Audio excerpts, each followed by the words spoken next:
Bonjour, aujourd'hui je vais vous faire une visite, mais pour une fois, nous n'allons pas déguster de vin. Suivez-moi.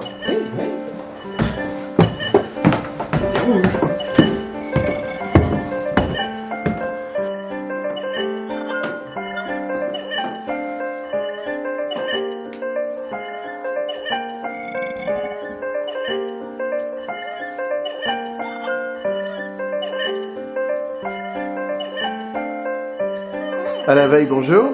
Bonjour. On se connaît bien puisque vous êtes expert en numismatique.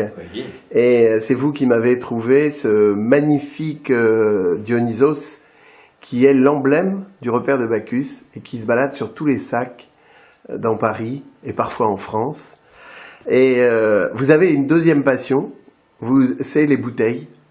Et nous sommes ici au cœur de votre collection cachée où il y a une multitude de magnifiques très vieilles bouteilles.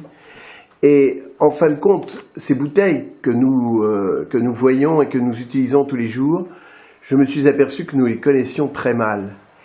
Quelle est l'histoire de la bouteille en France ? L'histoire de la bouteille de vin en France est assez mal connue.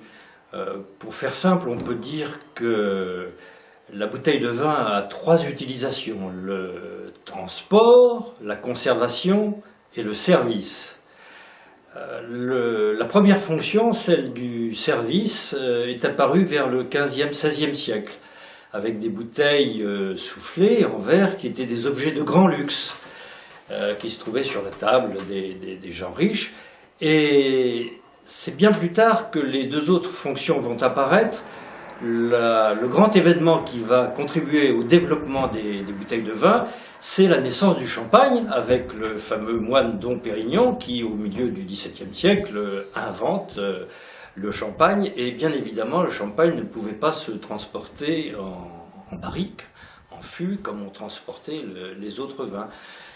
De ce fait, l'industrie de la bouteille de verre va prendre un grand essor et va devenir une industrie qui permet au vin d'être à la fois transporté, consommé et vieilli. Ce qui n'était pas le cas avant, on ne faisait pas vieillir le vin dans les bouteilles. Mais alors, qu'est-ce qu'on peut imaginer comme première bouteille ? Quelle était sa forme et comment était-elle fabriquée ?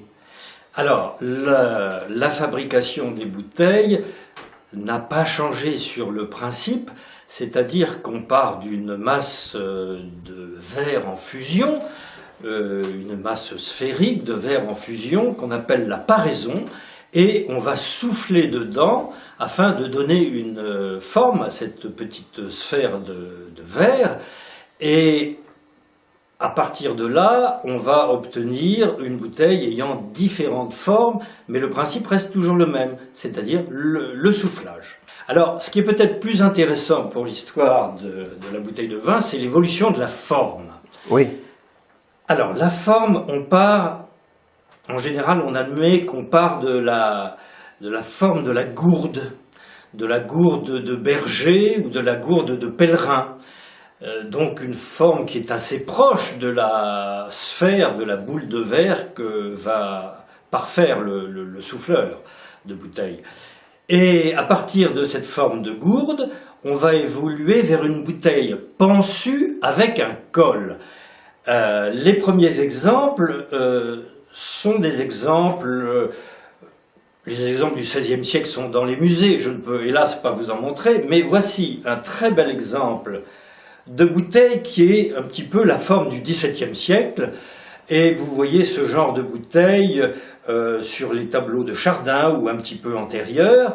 Vous avez la forme qui est encore la demi-sphère et le col apparaît. Vous voyez, un petit col qui apparaît. Ensuite, on évolue vers une augmentation de la taille du col, comme sur ces bouteilles qui sont finalement assez courantes, qui sont les formes anglo-néerlandaises et qu'on appelle la bouteille oignon. Le nom parle de lui-même puisque le corps de la bouteille est en forme d'oignon. Mais vous voyez que déjà le col a beaucoup grandi. Et on va évoluer peu à peu, de manière assez lente, vers la bouteille que nous connaissons, c'est la bouteille à peu près cylindrique. Une étape intermédiaire est une forme de bouteille française, vraisemblablement du XVIIIe siècle.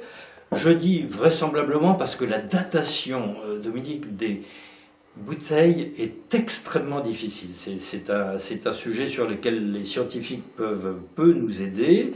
Et donc, une bouteille du XVIIIe peut très bien être une bouteille de la fin du XVIIe. Et de la même manière, quand vous trouvez chez un antiquaire une bouteille du XVIIIe, elle peut être du début du XIXe siècle. Enfin, toujours est-il que voilà une autre forme qui s'appelle la bouteille maillée. Tout simplement parce que, vous voyez, si je la retourne, elle a un petit peu la forme d'un maillet. Et elle procède, comme on le voit clairement, de la forme de la bouteille oignon. C'est une bouteille sur laquelle on a peu de renseignements. Elle viendrait de la région champenoise ou peut-être du nord de la France, qui semble tout de même bizarre, vu que dans le nord de la France, on fait plutôt de la bière que du vin. Alors, cette évolution, à chaque fois que vous présentez une bouteille, on s'aperçoit qu'elles ont l'arrière de la bouteille est assez profond.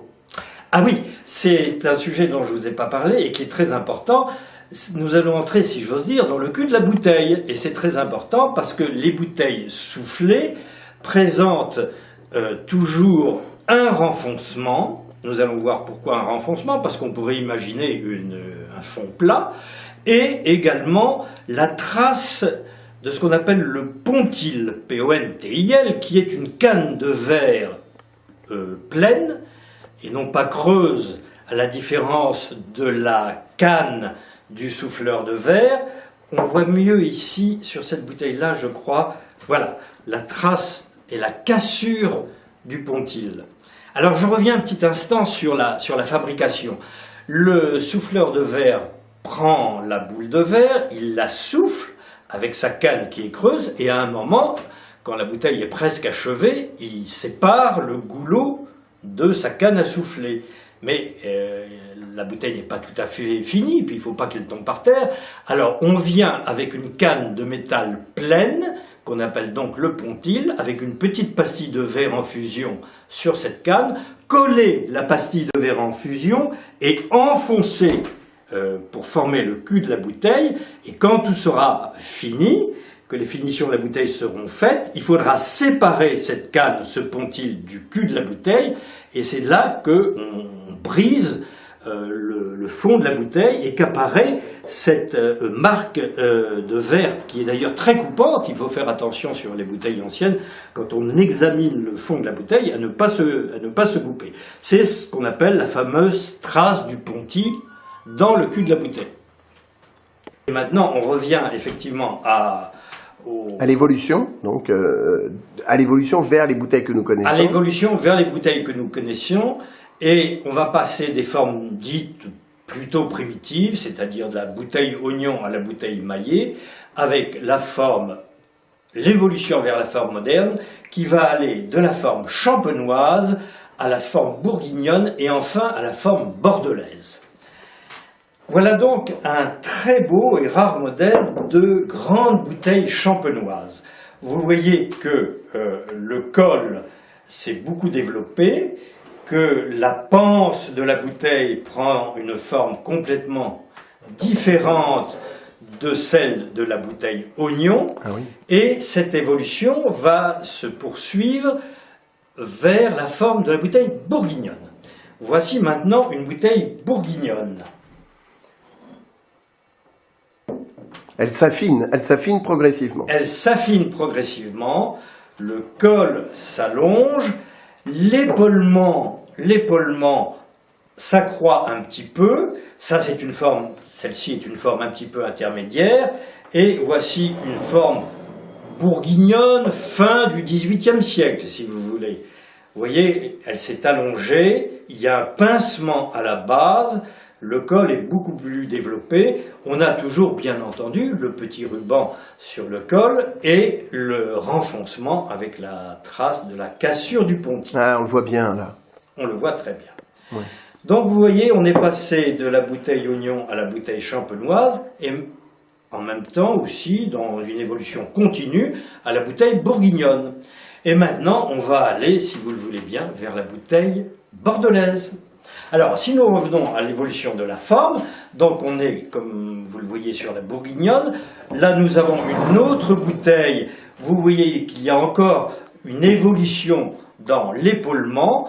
Là, maintenant, je vais vous montrer une forme un petit peu bizarre et pas vraiment déterminée, mais je l'ai choisie parce qu'elle montre de manière très visible la naissance d'un épaulement complètement différent, qui va être l'épaulement qu'adoptera la bouteille bordelaise. Donc cette bouteille est un petit peu atypique, simplement pour vous mener vers la forme de la bouteille bordelaise, qui elle aura un épaulement que vous connaissez. Voilà une bouteille moderne, je précise bien sûr, une bouteille moderne, c'est la forme classique de la bouteille bordelaise, avec un col finalement un peu rétréci, l'épaulement typique et la forme strictement cylindrique, vous voyez, qui est très différente de celle-ci du point de vue de l'épaulement et de la forme. Et pour finir, je voudrais vous montrer, si vous me le permettez, Dominique, une bouteille bordelaise très intéressante, parce qu'elle est sûrement vers 1850, elle fait le passage entre la bouteille bourguignonne ou pseudo-bourguignonne et la forme bordelaise moderne. C'est cette bouteille-ci où vous voyez que l'épaulement n'est pas encore très prononcé et qu'il y a encore un pincement en bas de la bouteille. Eh bien, vous imaginez que cette bouteille va devenir strictement cylindrique et que l'épaulement va prendre sa forme caractéristique. Voilà très en gros l'évolution de la bouteille du XVIe au XXe siècle et même au XXIe. Alors, dans votre collection, vous avez quelques magnifiques bouteilles qui sont siglées, qui ont donc des sceaux. Voilà. Est-ce que vous pouvez nous en parler et nous en montrer quelques exemplaires? Bien sûr. Alors, ce sont des bouteilles, on dit sigillées, si je peux me permettre, et pas siglées, et qui portent effectivement un cachet ou un sceau de verre. Pourquoi? Là encore, il y a des tas d'hypothèses, mais on pense à trois réponses possibles. La première, c'était que le propriétaire du vin était quelqu'un de noble et qui voulait apposer sa marque particulière sur la bouteille qui, n'oublions pas, restait chez lui, comme vous l'avez souligné tout à l'heure. Et donc on va avoir des bouteilles, elles sont rares, nous allons avoir des bouteilles avec des marques de noblesse qui sont les armes sur le sceau de la bouteille. Et je vais vous en montrer une. Voici une magnifique bouteille avec des armes et une couronne, je crois une couronne comtale, sur ce grand cachet de bouteille sigillée. Donc ça, si vous voulez, c'est la bouteille d'un noble qui a voulu mettre sa marque de propriété. Et il y a des bouteilles encore plus rares, ce sont des bouteilles avec des armes royales. Alors, personnellement, je n'ai pas, malheureusement, de bouteille avec la marque de Louis XIV ou de Louis XV, il en existe. Et par contre, j'ai tout de même quelque chose de très rare, j'ai une bouteille de la cave de Louis-Philippe avec les armes d'Orléans, puisque vous savez que Louis-Philippe était de la branche d'Orléans. La voici. Vous voyez que pour la forme, elle est un petit peu intermédiaire entre une bouteille bourguignonne et une bouteille bordelaise, et elle porte ce magnifique sceau avec les armes d'Orléans. Alors, retrouve-t-on des bouteilles avec le nom du château? Oui, il y a des bouteilles avec le nom du château, mais ce n'est pas pour la raison qu'on pourrait croire de manière simple. Ce n'est pas le propriétaire du château qui met la marque, puisque on ne met pas le vin en bouteille au château. C'est le négociant qui, pour valoriser son vin et sa bouteille, appose la marque du château. Et demande lors de la fabrication des bouteilles que soit rajouté ce sceau. Exactement. En avez-vous à nous montrer? Oui, j'en ai à vous montrer. J'en ai une très rare bourguignonne, parce que les bouteilles à sceau sigillées bourguignonnes sont encore plus rares que les bordelaises. C'est une bouteille de Pommard, un vin que vous aimez bien, je crois. Voici donc une bouteille de Pommard. C'est une bouteille qui n'est plus avec la marque du Pontil, donc c'est peut-être une bouteille de la fin du 19e ou du début du 20e siècle, mais avec un superbe cachet qui est très rare, voyez-vous, avec le nom de Pommard. Eh bien, maintenant, voilà un rare ensemble de bouteilles bordelaises avec des seaux. Voulez-vous les voir? Ah oui. Bien. Voilà Lafitte, voilà Margaux, Château Latour. Latour, Margaux, Lafitte avec le millésime. 1899. 99. Voilà. Voici la bouteille de Château Aubryon avec un cachet tout à fait sympathique puisqu'il y a la grappe de raisin. La bouteille est très claire, le verre est très clair. Le verre est très clair, là je crois qu'il n'y a pas d'explication possible, il y a des bouteilles plus claires, plus foncées. C'est une bordelaise qui a encore un très très léger pincement, ça ne se voit peut-être pas très bien, mais il y a encore un très léger pincement. Et je voudrais vous présenter pour finir, Dominique, la bouteille la plus rare et la plus sympathique des bouteilles sigillées, puisqu'elle est doublement sigillée, elle a 2 seaux de verre. C'est une bouteille de Margaux, c'est une bouteille du château Bel-Air, marquis d'Aligre. Alors, elle possède ce grand cachet que vous voyez ici d'un côté. Voilà. Vous le voyez suffisamment? C'est parfait, Parfait, avec Margaux, Bel-Air, marquis d'Aligre. Et, chose exceptionnelle, un deuxième cachet éminemment sympathique de l'autre côté de la bouteille. Arrivez-vous à lire, Dominique? Alors, de là, non.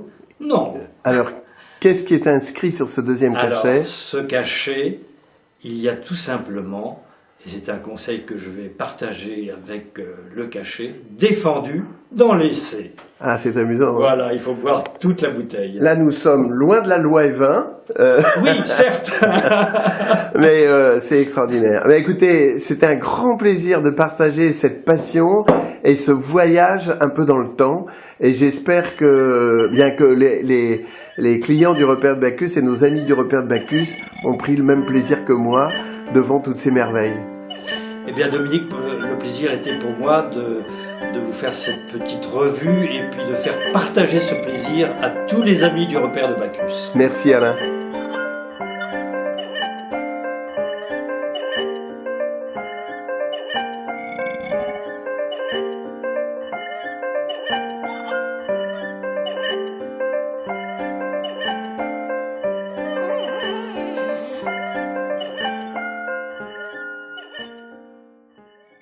Nous sommes loin de